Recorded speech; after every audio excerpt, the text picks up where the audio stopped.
ിട്ട് പ്രസംഗിച്ചാൽ ആളുകൾ ഇരിക്കൂലാന്ന്, ആളുകൾ എണീറ്റ് പോയി കളിയൂ. കാരണം അത്ര മോശക്കാരനായി പ്രസംഗിക്കുന്നത് അങ്ങാടി ഇവനെങ്ങനെ ആൾക്കാർ ഇരിക്കുന്നു, ഇവന്റെ ഹലാക്കിൽ നിന്ന് രക്ഷപ്പെട്ടാ എന്നുള്ള ധാരണ ജനങ്ങൾക്ക്. കഴിഞ്ഞാൽ തെറ്റിക്കളയാം. നേരെ മറിച്ച് ദ്വാക്കുത്തരമുള്ളവരാണെങ്കിൽ ഒറ്റ കുട്ടി പോവോ? ഒരു ദ്വാക്കുത്തരമുള്ള അവർക്ക് മതിപ്പുള്ള ഒരു പണ്ഡിതനാണെങ്കിൽ ആരെങ്കിലും പോവോ? ആരും പോവില്ല.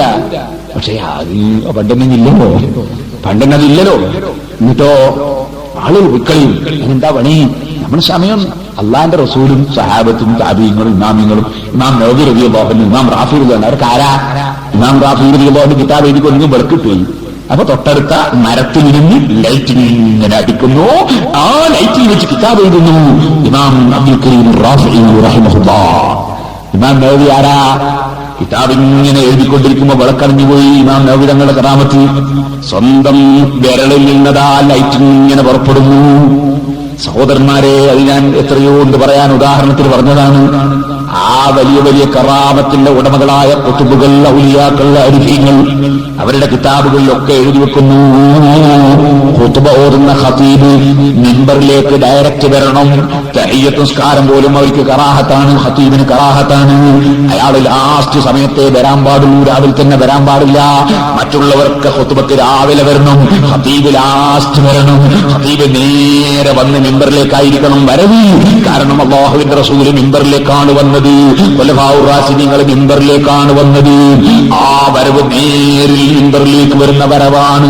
അല്ലാഹുവിന്റെ റസൂലും ഖുലഫാഉർ റാഷിദീങ്ങളും വന്നത് പള്ളിയിലെ തഹിയ്യത്ത് നിസ്കാരം വളരെ പുണ്യമുള്ളതാണെങ്കിലും ആ തഹിയ്യത്ത് നിസ്കാരം പോലും അല്ലാഹുവിന്റെ റസൂൽ വെള്ളിയാഴ്ച തഹിയ്യത്ത് നിസ്കരിച്ചിട്ടില്ല.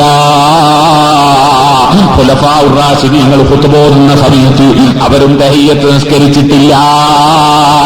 അതുകൊണ്ട് ഖതീബിന് പള്ളിയിൽ കയറിയിട്ട് ആളുകളൊക്കെ ഒരുമിച്ച് കൂടിയ സമയത്ത് പള്ളിയിൽ കയറിയ ഖതീബിന് തഹിയ്യത്ത് നിസ്കാരം വരെ പാടില്ല. ഇമാം ഇബ്നു സിയാദ് റളിയല്ലാഹു അൻഹു ഒന്നും കൂടി പറഞ്ഞു, ഞങ്ങളുടെ കാലഘട്ടത്തിൽ ഒരു ജാഹിലായ മുക്രിക്ക, ഒരു ജാഹിലായ ബാങ്ക് കൊടുക്കുന്ന ആള്, അതാ അദ്ദേഹം ഒരു പുതിയ പരിപാടി തുടങ്ങി. എന്താ പരിപാടി? ഖുതുബ തുടങ്ങുന്നതിന് മുമ്പ് കുറെ മയ്യത്തിന്റെ ലീസ്റ്റ് വായിക്കും. മരിച്ച മയ്യത്തിന്റെ ലീസ്റ്റ് വായിച്ചിട്ട് ഖുതുബ തുടങ്ങുന്നതിന് മുമ്പ് ആൾക്കാരെയും കൂട്ടിയിട്ട് ഒരൊറ്റ മയ്യത്ത് നിസ്കാരവും. മൂപ്പർക്ക് മയ്യത്തിനോട് എന്തൊരു പ്രിയാന്നറിയോ? മയ്യത്തിന് ഗുണം കിട്ടാൻ വേണ്ടി വല്ലാത്തൊരു ആശ. ഇപ്പൊ നിസ്കരിച്ച എല്ലാവരും ഒന്ന് നിസ്കരിച്ചു പോകുന്ന ഈ മൊയ്യാരെ ന്യായം. അങ്ങനെ ഒരു ജാഹിലായ മുക്രി ഇങ്ങനെ ഒരു മയ്യത്ത് നിസ്കാരം തുടങ്ങി, ഞങ്ങളത് വിരോധിച്ചു. ആ ബിദ്അത്ത് ഞങ്ങളെ പള്ളിയിൽ നിന്ന് എടുത്തു കളഞ്ഞു എന്ന് ഇബ്നു സിയാദ് റളിയല്ലാഹു അൻഹു രേഖപ്പെടുത്തിയത് കാണാം. സൈനുദ്ദീൻ മഖ്ദൂബ് റളിയല്ലാഹു അൻഹുവിന്റെ ഉസ്താദല്ലേ ഇബ്നു സിയാദ്. ഇമാമിങ്ങളൊക്കെ അതാത് സ്ഥലത്ത് അല്ലാഹുവിന്റെ റസൂൽ നടപ്പാക്കിയതുണ്ട്, സഹാബത്ത് നടപ്പാക്കിയതുണ്ട്. അവരൊക്കെ പറഞ്ഞു, ഇതാ ജുമഅന്റെ മുമ്പ് പള്ളിയിലെത്തുന്ന ആളുകൾക്ക്, ജുമഅന്റെ മുമ്പ് പള്ളിയിലെത്തുന്ന ആളുകൾക്ക് സുന്നത്ത് എന്താണ്? അൽ ഇസ്തിഖാലു ബിസ്സലാത്തി അലൻ നബി സ്വല്ലല്ലാഹു അലൈഹി വസല്ലം വഖിറാഅത്തി സൂറത്തുൽ കഹ്ഫി വഖിറാഅത്തുൽ ഖുർആനി. ഖുർആൻ ഓതുകൊണ്ട് ജോലിയാകണം, അൽ കഹ്ഫ് സൂറത്ത് ഓതണം, മറ്റ് ഖുർആൻ ഓതണം, സ്വലാത്ത് ചൊല്ലണം. അതുകൊണ്ട് ജോലിയാവുകയാണ്. ജുമഅന്റെ മുമ്പ് എത്തിയിട്ടുള്ളവർക്ക് സുന്നത്ത് അല്ലാഹുവിന്റെ റസൂൽ സുന്നത്താക്കിയത് അതാണ്, സഹാബത്ത് നടപ്പാക്കിയത് അതാണ്, മുൻഗാമികൾ നടപ്പാക്കിയത് അതാണ്, ഔലിയാക്കൾ കാണിച്ച വഴി അതാണ്. അല്ലാതെ ആ സമയത്ത് മറ്റൊരു പരിപാടിയല്ല, മയ്യിത്ത് നിസ്കാരമല്ല, ആ സമയത്ത് ക്ലാസ് അല്ല, ആ സമയത്ത് പ്രസംഗമല്ല. അള്ളാഹുവും റസൂലും പഠിപ്പിച്ച സുന്നത്ത് ഇതാണെന്ന് അതാ ഇമാം നവവി റഹിമഹുല്ലാഹ്, ഇമാം റാഫിഈ റഹിമഹുല്ലാഹ് റൗലയിലും ശർഹുൽ മുഹദ്ദബിലും അതേ ശർഹുൽ വജീസിലും അങ്ങനെ തുടങ്ങിയിട്ട് മുഴുവൻ സ്ഥലങ്ങളിലും ഫത്ഹുൽ അസീസിലും എല്ലാം രേഖപ്പെടുത്തി വെക്കുമ്പോ അതിനെതിരെ മുറിയം മുസ്ലിംമാര് പ്രസംഗം കൊണ്ടറിഞ്ഞാണ്. ആളുകളെ നന്നാക്കേണ്ട തിരക്കാണ്. ന്യായം എന്താ പറയുന്നത്? ആളുകൾ കളിയും. ഏറ്റവും നല്ല ആളുകൾ ആരും പോകാതിരിക്കാൻ നല്ലത് അത്തഹിയാത്തിൽ, ജുമന്റെ അത്തഹിയാത്തിൽ ഒരൊറ്റ പ്രസംഗം, ഒരൊറ്റ കുട്ടി പോകൂല. കാരണം എത്താത്ത ഒരൊറ്റ മനുഷ്യരുണ്ടാവില്ല. നമസ്കാരം എന്ന് പറഞ്ഞുകൊണ്ട് എല്ലാവരും വന്നിട്ടുണ്ടാവും. ഒറ്റ കുട്ടിക്ക് പോകാനും പറ്റൂലല്ലോ സലാം ചെല്ലാതെ. ഏറ്റവും നല്ല ആ സമയത്ത് അത്തഹിയാത്തിൽ ഒരൊറ്റ പ്രസംഗം, ജനങ്ങളൊക്കെ ഒന്നായിട്ട് നന്നായി പോയി. ഓ മനുഷ്യ, എന്തിനാ ദുൽമ് എന്ന് പറയുന്നത്? അക്രമം നല്ലേ ആ വാക്കിന്റെ അർത്ഥം. ക്രമം തെറ്റുന്നതല്ലേ ദുൽമ്? ഓരോന്നിനും ഓരോ ക്രമം ഇല്ലേ? ക്രമം തെറ്റി ജീവിക്കാൻ പാടുണ്ടോ? നിങ്ങൾക്കറിയില്ലേ, ഈത്തിദാല് നീട്ടിയ നിസ്കാരം ബാത്തില. ഈത്തിദാല് നിസ്കാരത്തിന്റെ ഫർദല്ലേ? എന്നാ ഈത്തിദാല് കുറെ നീട്ടി അങ്ങ് നിന്നാലോ നിസ്കാരം ബാത്തിലാണ്. ഈത്തിദാൽ ഇടയിലെഴുത്തം അത് നീട്ടിയാലോ നിസ്കാരം ബാത്തിലാണ്. അങ്ങനെ മൊയ്ലാരെ ഫർള് നീട്ടിയോണ്ട് എങ്ങനെ നിസ്കാരം ബാത്തിലാകുന്നത്? മോനെ, ഓരോന്നിനും ഓരോ ക്രമമുണ്ട്. ഈത്തിദാൽ നീട്ടാൻ പാടില്ല, ഇടയിലെഴുത്തം നീട്ടാൻ പാടില്ല.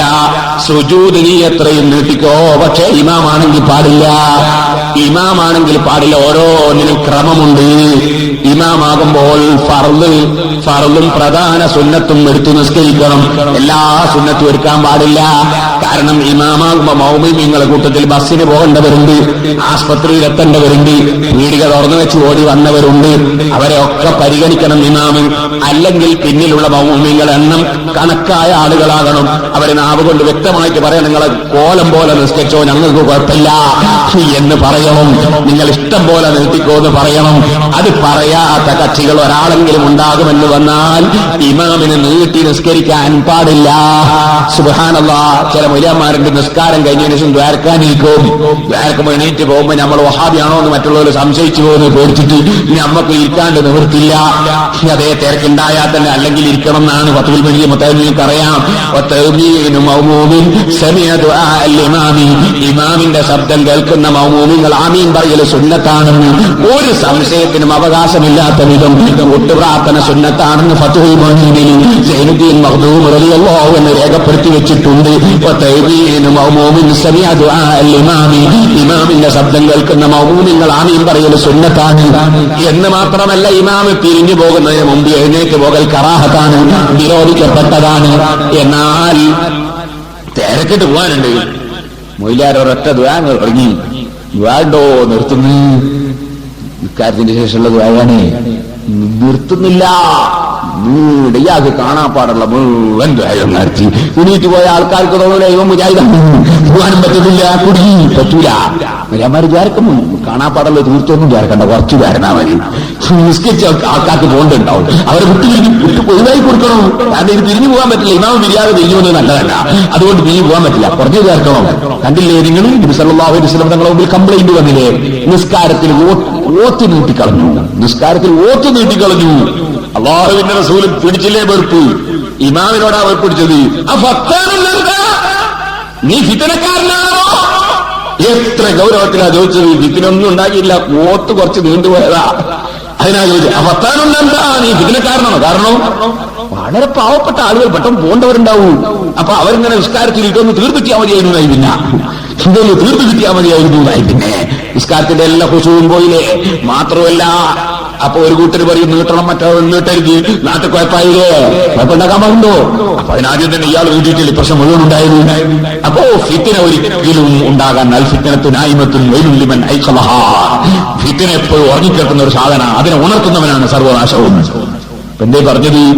അപ്പം ജുമയ്ക്ക് മുമ്പ് ഒരു പ്രസംഗം, ആളുകളെ നന്നാക്കുന്ന തിരക്ക. ജുമയ്ക്ക് ഓരോന്നിനും ക്രമം ഉണ്ട്, ക്രമം തെറ്റാൻ പാടില്ല. ഈത്തിദാല് വീട്ടിക്കൂടാ, ഓരോന്നിനും ക്രമമുണ്ട്. ചിലർ സുന്നത്തിനോട് ഭയങ്കരം പറയണം. ഓ അബ്ദുള്ള മൗലവി നീ ജമാഅത്ത് ഇസ്ലാമിന്റെ മൗലവി.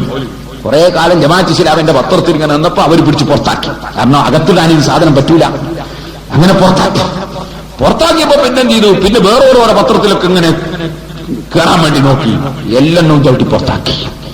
സുബ്ഹാനല്ലാഹ്, എല്ലാവരും പുറത്താക്കി. അവസാനം യതീഹൂന ഫിൽ അർളി എന്നും മൂസാ നബിയുടെ കാലത്ത് പശുക്കുട്ടീനെ ആരാധിച്ച കക്ഷികളെ പറ്റി പറഞ്ഞ പോലെ എവിടെ കയറി പറ്റേണ്ടതെന്ന് മനസ്സിലാകാതെ അങ്ങനെ അലഞ്ഞു തിരിഞ്ഞ് നടക്കുന്ന അങ്ങാടിക്ക് അധിക പ്രസംഗം നടക്കാൻ വേണ്ടിയിട്ട് ഒരു അമുസ്ലിം സഹോദരിനെ കിട്ടി. അങ്ങനെ ആ അമുസ്ലിം സഹോദരിയുടെ കൂടെ നിന്നിട്ട് അധിക പ്രസംഗാണ് ഇപ്പോ.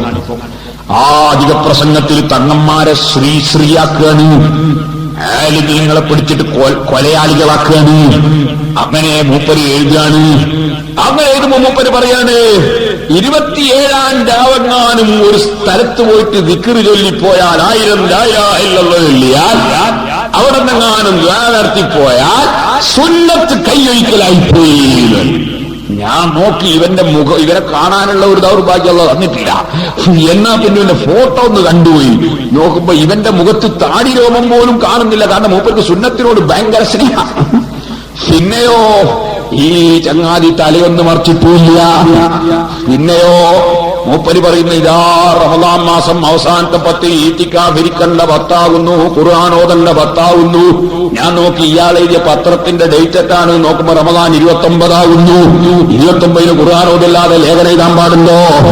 29 ഈത്തിക്കാഫല്ലാതെ ആ മുസ്ലിം പെണ്ണിന്റെ പത്രത്തിന്റെ ഓഫീസിൽ പോയി ഇരിക്കാൻ പാടുണ്ടോ? അവിടെ ഈത്തിക്കാഫിന് കൂലിട്ടുവോ?